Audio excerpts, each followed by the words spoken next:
Now let's bring in Ed Yardeni. He's the president of Yardeni Research. Good to have you here. Thank you, especially in this fast-moving now market. Well, this is a reminder of the risks that still remain. What do you make of this? Well, I think we're still very much in a bull market. I think the weekend is upon us. People are taking their profits once we got to a record high this morning. So I don't really think this is much to be concerned about. I think the market's going to go higher because I think the economy is going to continue to prove resilient. I mean, it has shown some weakness of late, but that's really old data. It's data that's in response to all the uncertainties. And I think a lot of the uncertainties have dissipated. I mean, clearly trade isn't a done issue yet, but I think it will be by the end of the summer. I mean, you're talking as if this headline never moved today, that this is simply related to hitting a new high and nothing else. I mean, the market would beg to differ. Well, it just begs to differ one day. That's okay. I've been wrong on a daily basis. Well, you know what? One of the reasons why we've been able to continue to move towards these new highs and then ultimately reach it, we haven't had any trade headlines, right? And here they are back in front of us again. I would say that the correction that we had earlier this year wasn't just all about trade. It was also about, remember DeepSeek back in January? I do remember that. And suddenly there was all this concern that the tech companies were spending way too much money on AI infrastructure. And then they came out with their first quarter earnings, which were great. And they said they were going to continue to spend billions of dollars on the data centers. And so we've got NVIDIA at a record high just recently. And so you put it all together, and I think it's a pretty solid economy, pretty solid stock market. And you have no worries at all that whatever tariffs end up being in the end game of all this wreck what you say is a still good and resilient economy? Because nobody can argue with the fact that the economy is pretty good and that it has remained really resilient.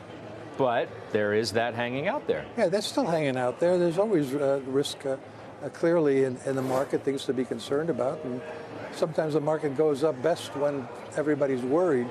And what's interesting is here we are basically at a record high in the market, or almost at a record high. And a lot of the sentiment indicators are still very wary, very cautious. You're not seeing a lot of bullishness in the sentiment indicators. So that's a good thing. That suggests that people just really haven't bought into this recovery from the correction. But if you look at, let's say you look at the momentum factor, the momentum ETFs at a record high. Let's say you look at the high beta ETF, lower quality, higher risk names.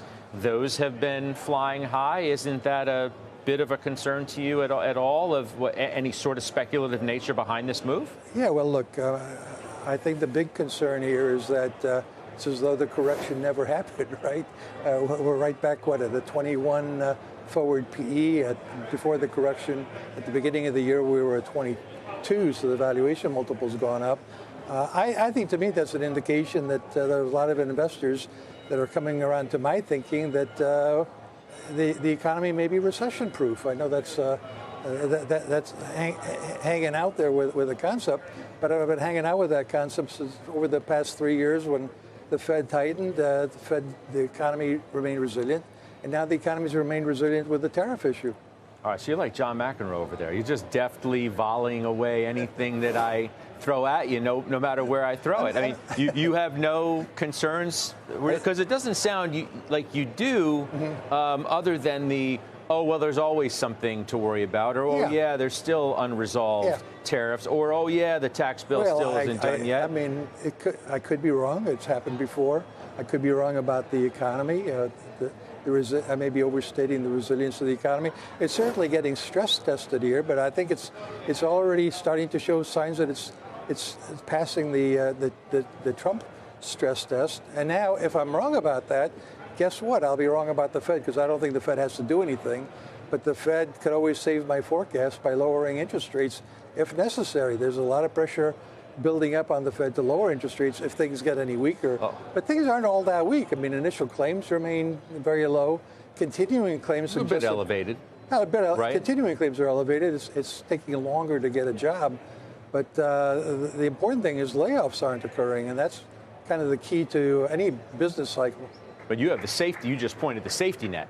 The Fed put Yeah, In exactly. a worst case scenario, the Fed's going to come in and cut rates. There. Yeah, and not only that, but we're probably going to get Trump's extension of his tax cuts, and maybe some additional tax cuts within that.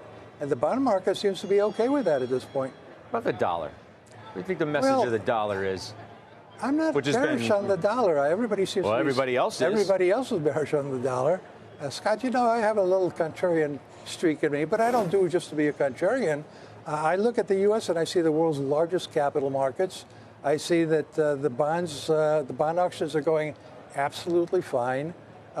Stock market, the world's largest stock market. So I am not bearish on the dollar. But what's that about? What's that chart telling us? It's down 10%. I think it's telling us. It's the worst start if you're looking to a at year in decade. Yeah, worst 6 months in decades. If you're looking at the DXY, I think most people think it's a trade-weighted index. It's not. It's a fixed-weight index. The euro's about 57% of that. So the euro's been very strong. I think the euro's been strong because there's a perception and a hope that they're about to enter a long period of deregulation, of more fiscal excesses, which has worked for us. Now we're kind of hoping it stimulates their economies. But I don't know about that. I'm not quite sure that they're going to be able to deregulate us anywhere near what we've done over the years. I mean, the more that President Trump pounds on Fed Chair Powell, the dollar continues to go lower. He wants it weaker. Do you have any concerns whatsoever that if there is this so-called shadow Fed chair appointed much earlier than people think, which could undermine the credibility of the Fed, that's an issue for the markets? Well, even if Trump had, let's say, Christopher Waller, who's a board governor, but he clearly has aspirations to replace Powell. Even if he got Waller on there, there's still lots of other people on the FOMC and at the Board of Governors that aren't necessarily going to go right along and lower interest rates. No, just because but Waller does. the Fed chair himself yields if it's not an iron fist, it's yes sure darn no. close. I would argue we could have some real dissent at the board if, in fact, Waller pushes for what Trump is asking for. All right, we'll leave it there. Ed, thanks for coming by here. You. That's Ed Yardeni right here at Post.